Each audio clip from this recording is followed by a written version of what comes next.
Hello दोस्तों, आइए आपके बीच हम एक और नई कहानी लेकर आए हैं। एक मोटिवेशनल स्टोरी, एक सास और बहू की कहानी। कहानी का शीर्षक है मेरी सासू माँ। तो चलिए दोस्तों, हम आपको उस कहानी की तरफ ले चलते हैं। निशा और रवि की अरेंज मैरिज यानी शादी हुई थी। उससे पहले दोनों कभी एक दूसरे से नहीं मिले थे, बस फोटो ही देखकर पसंद किया गया था। निशा प्रभाकर जी के दोस्त राम सहाय जी की बेटी थी।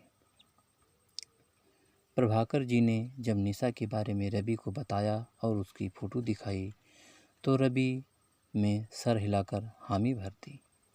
और हामी करे ही क्यों ना, निशा थी ही ऐसी जो भी देखता उसे देखता रह जाता।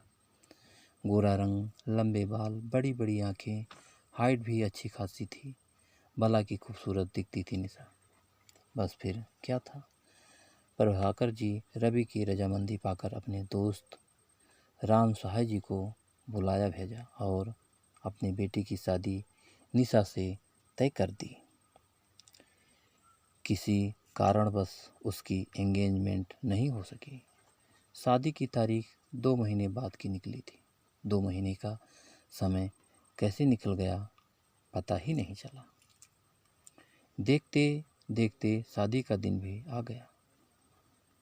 शादी हुई और निशा हर लड़की की तरह अपनी आंखों में सपने सजाए ससुराल की दहलीज पर पहुंच गई।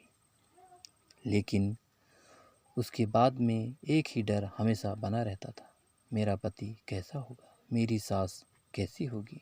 सब सोचते सोचते सारी रस्मों को निभाकर अपने कमरे में पहुंच गई। डरी सहमी सी निशा बेड पर एक कोने में सिमट कर बैठ गई। दरवाजे पर आहट सुनकर निशा खड़ी हो गई। रवि ने देखा कि निशा परेशान है तो उसने निशा का हाथ पकड़कर बैठाया और उसे पानी पिलाया। फिर पूछा, क्या हुआ, तुम इतनी डरी सहमी सी क्यों हो। निशा ने कहा, मुझे नींद आ रही है और मैं इस रिश्ते को कुछ वक्त देना चाहती हूँ। ठीक है, आप सो जाएं, मैं सोफे पर सो जाता हूँ। निशा गहरी नींद में सो गई और रवि उसे निहारता हुआ वहीं सो गया।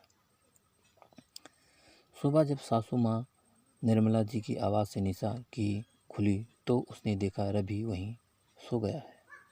निशा जल्दी से उठकर देखा तो घड़ी में 9 बज रहे थे। जल्दी से बाथरूम में गई, फ्रेश हो नहा धोकर बाहर आई और निर्मला जी के पैर छूकर बोली, वाह मम्मी जी, सॉरी, मुझे यह रात को देर से नींद आई थी इसीलिए मैं सुबह नहीं उठ पाई और मुझे इतनी जल्दी उठने की आदत नहीं थी। सॉरी मम्मी जी, आगे से ऐसी गलती नहीं होगी। निर्मला जी पहले तो एकटक उसकी मासूमियत को देखती रही, फिर जोर से हंसते हुए बोली, मैं तेरी माँ जैसी हूँ, तेरी मालकिन नहीं जो तू मुझे सॉरी बोल रही है। तू मुझे अपनी माँ ही समझ, तू मेरी बेटी जैसी ही है। मैं तेरी माँ तो नहीं हूँ लेकिन बनने की कोशिश ज़रूर करूँगी। इतना सुनकर निशा निर्मला जी के गले लगकर बोली, माँ जी, आप मेरी माँ से बढ़कर हैं।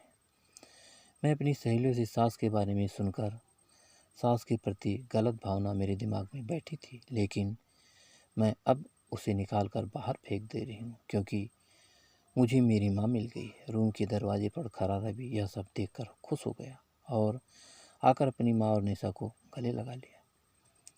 माँ कहो तो एक बात बोलूँ? निर्मला जी बेटा, अगर हर घर में आप जैसी माँ और सास हो तो कोई घर टूटकर बिखरेगा नहीं। दोस्तों, ये कहानी आपको कैसी लगी?